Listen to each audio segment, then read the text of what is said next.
Over the past 2 decades, zombies have become a common villain in popular culture, and it leads to the question, why?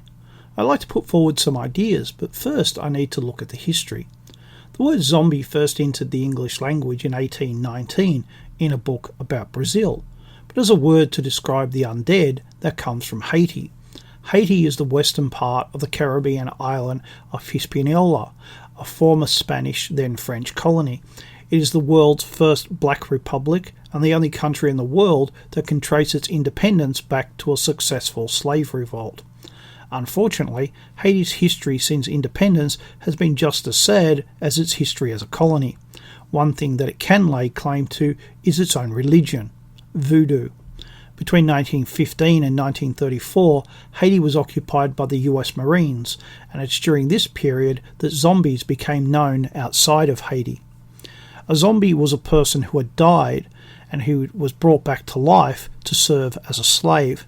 Some say that the person was not dead, but was drugged to make them appear dead, and then their corpse is stolen from their grave and revived. Again, the purpose was so that they could serve as a slave.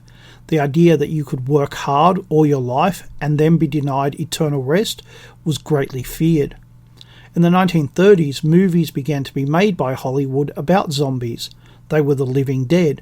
If they were dead, it is as if they still lived, and if they were in fact alive, it was a fate just as bad as death. In short, it was a totally unnatural state. These zombies are slaves without emotion or much independent thought. They exist to serve. In 1968, the movie Night of the Living Dead was released, and it changed how zombies were seen, even though the word zombie is never said. In the movie, the dead, referred to as ghouls, come back to life and begin attacking and eating or infecting the living.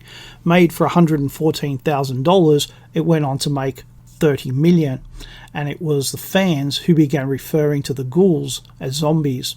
Nearly all zombies since have taken on the characteristics of the ghouls in the Night of the Living Dead.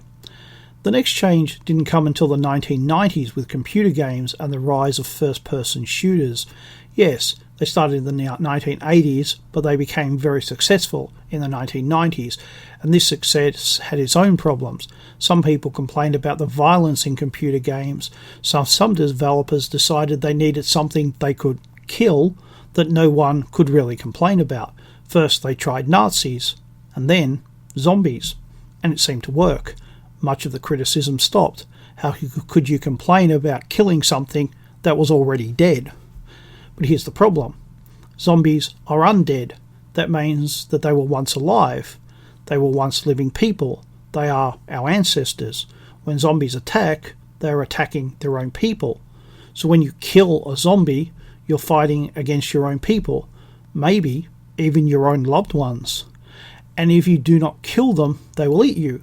Or if you survive, they will infect you and make you a zombie. Because of the fear of infection, no one can trust anyone else. The only thing to fear is life and death. The undead and the living. No one and nothing can be trusted. Even in victory, there is only defeat. Talk about alienation. But doesn't alienation describe our society perfectly? Liberalism seeks to cut us off from our ancestors and from our family, to alienate from our base. It seeks to isolate us from our fellows. There is no such thing as class solidarity anymore. There once was. The only thing we have to fear is life and death. Zombies and liberalism have much in common.